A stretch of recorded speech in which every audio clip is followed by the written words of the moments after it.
हम सूर्यकांत त्रिपाठी निराला द्वारा ही रचित अट नहीं रही है कविता पढ़ेंगे।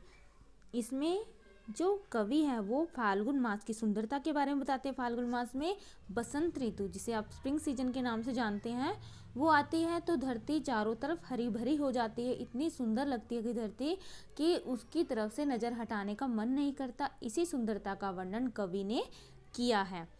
अट नहीं रही है यानी समा नहीं रही है। आबा फागुन की तन सट नहीं रही है, यानी जो आबा यानी सुंदरता है फाल्गुन की, फाल्गुन मास की में जो बसंत ऋतु आती है उसकी सुंदरता से, की तन की यानी धरती की तन पे सट नहीं रही है, समा नहीं रही है कि धरती इतनी सुंदर हो रही है, चारों तरफ इतने फूल है, हरी भरी धरती है, तो वो धरती के अंदर समा नहीं रही है। इतनी सुंदर धरती लग रही है, अट नहीं रही है, समा नहीं रही है, उससे संभाले नहीं संभल रही है। कहीं सांस लेते हो घर घर भर देते हो। अब कवि कह रहा है बसंत ऋतु में कि जब बसंत ऋतु में चारों तरफ फूल खिले होते हैं, भिन्न भिन्न जिनकी महक होती है, अलग अलग महक होती है उनकी, तो जब हवा चलती है तो वो उसकी जो महक है उन फूलों की चारों तरफ फैल जाती है, हर घर में फैल जाती है। तो ऐसे लग रहा है कि फाल्गुन मास सांस ले रहा है और उसकी सांस लेने से जो महक है वो चारों तरफ हर घर में फैल रही है। उड़ने को नभ में तुम पर पर कर देते हो।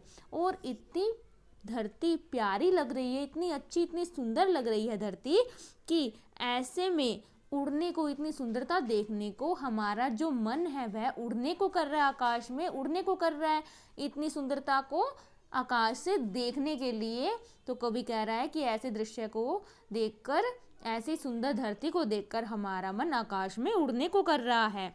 आँख हटाता हूँ तो हट नहीं रही है, कि जब ऐसे दृश्य को देखते देखते मैं आँख अपनी हटाने की कोशिश करता हूँ दृश्य से, तो हमारी आंखें हट नहीं रही है। जब हम किसी आकर्षक चीज़ को, अच्छी चीज़ को जब हम देखते हैं तो हम एकटक उसे निहारते रहते हैं। हमारे पास ऐसा कोई उपाय नहीं होता कि हम खुद की नज़रें वहाँ से हटा सके। तो वही कवि कह रहा है कि धरती फाल्गुन मास में बसंत ऋतु में इतनी सुंदर लग रही है कि हमारी आंखें वहाँ से हट नहीं रही हैं। पत्तों से लदी डाल कहीं हरी कहीं लाल। कवि कह रहा है कि चारों तरफ पत्तों से डालियां लदी हुई है, डालियां भरी पड़ी है, कहीं हरी है और कहीं लाल है, कहीं हरी पत्ती है और कहीं लाल। लाल पहले जाने पतझड़ की ऋतु में जो लाल पत्तियां हुई थी, सूखी हुई थी, वो अब जो झड़ी नहीं है वो भी लगी हुई है और कुछ नई पत्तियां, हरी पत्तियां आई हैं। तो कहीं हरी पत्तियां और कहीं लाल पत्तियां हैं, इससे डाल भरी पड़ी है। कहीं पड़ी है उर में मंद गंध पुष्प माल।